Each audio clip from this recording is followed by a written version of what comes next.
Ravi, registered in Rainbow Children's Hospital, Chennai. And today I'm going to discuss a case, a child with recurrent angioedema under Dr. Suresh Natarajan, consultant pediatrician, pulmonologist, and allergy specialist. Now moving on to our case. Okay, this is a case history. A 12-year-old boy who was previously well came to us with recurrent episodes of angioedema for 6 months. There was 6 episodes so far in each month, and it involved lips, cheeks, and sometimes hands and feet. And this was associated with intense pain, and less itching was there. And mainly, it was not associated with urticaria. It was not associated with any recurrent abdominal pain, and it responded to antihistamines and steroids, but it again reoccurred.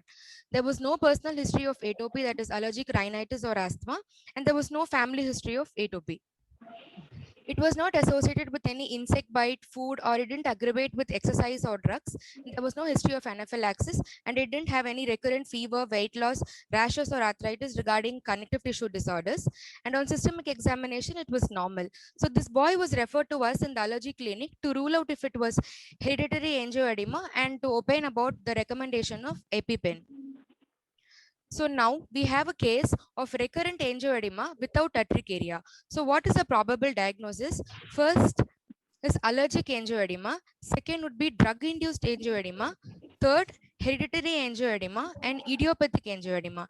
Keeping all this possible differential diagnosis in mind, we went ahead with the investigations. So these are our investigations. Complete blood count was normal to a WBC count of 8,200 with neutrophil predominance of 78%, lymphocyte 22%, absolute eosinophil count was 0, peripheral smear was normal, and surprisingly, total IgE was 30. It was normal.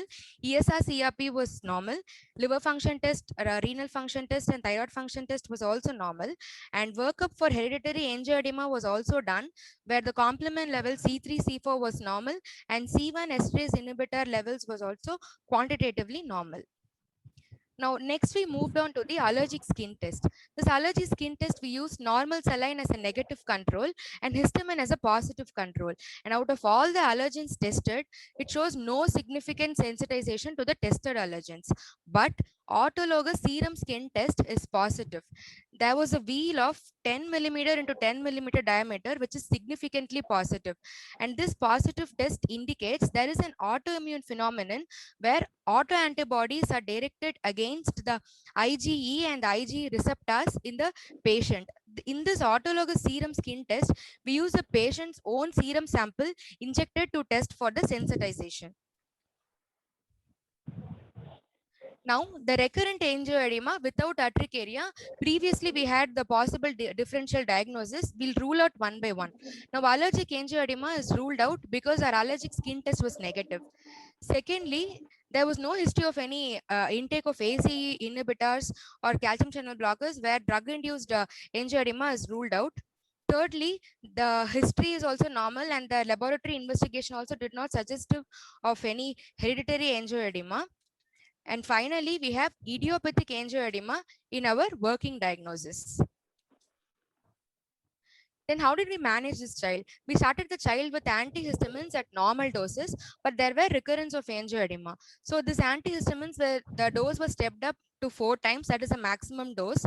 Temporarily, the child improved, but then the angioedema started to reoccur. Then the child was put on omalizumab in view of positive ASST and refractory to high-dose antihistamines. Now, what is omalizumab? Omalizumab is a humanized monoclonal IgE antibody. This binds with the free IgE antibodies and reduces the circulating levels of free IgE, hence preventing the mast cell degranulation. The recommended dose of omalizumab is 300 milligrams, 4 weekly in adolescents, which is more than 12 years of age, for 6 doses. We followed up the child and there was no angioedema observed since last 1 year, and no antihistamines and steroids were used in the last 1 year. Hence, this is the final diagnosis: idiopathic non-histaminergic acquired angioedema, because he did not respond to antihistamines and he responded to omalizumab. Now, coming to the basics of angioedema, we'll now see the difference between urticaria and angioedema. Urticaria, basically the pathology lies in the epidermis level of the skin, whereas in angioedema, the dermis and the subcutaneous tissue is involved. So we can see the swelling of the face, especially in the lip, eye, hands and feet and genitalia. And also in contrast to urticaria, pain is the predominant symptom than itching. So angioedema without wheals, there is hereditary and non-hereditary. In hereditary, there is a C1 esterase inhibitor deficiency and dysfunction of C1 esterase inhibitors.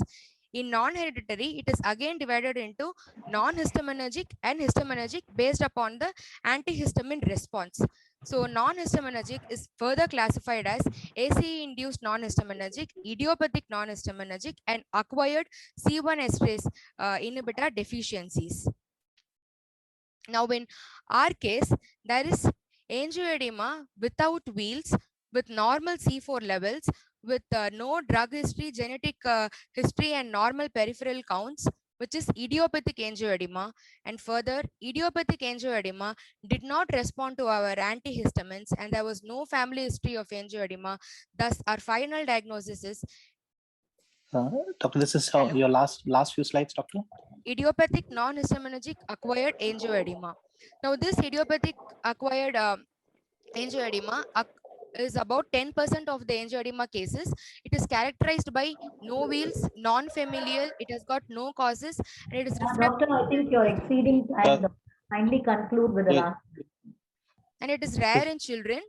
So, we treated the child with omalizumab in keeping the cost effectivity and the availability options. And our ASST test was positive. We gave omalizumab and it gave a promising result. And my summary, angioedema can be associated with urticaria or without urticaria. Angioedema without urticaria can be hereditary or acquired. Idiopathic angioedema that is acquired can be histaminergic or non-histaminergic type. Idiopathic non-histaminergic acquired angioedema is recurrent. There is no etiology, there is no cause, there is no response to antihistamines, and there is a promising role of omalizumab is noted. It needs long-term studies, and this is probably the first pediatric age group. This is the first case which is recorded, and we'll be publishing it shortly. Thank you for this opportunity. Thank you. Very nice talk. We'll go on to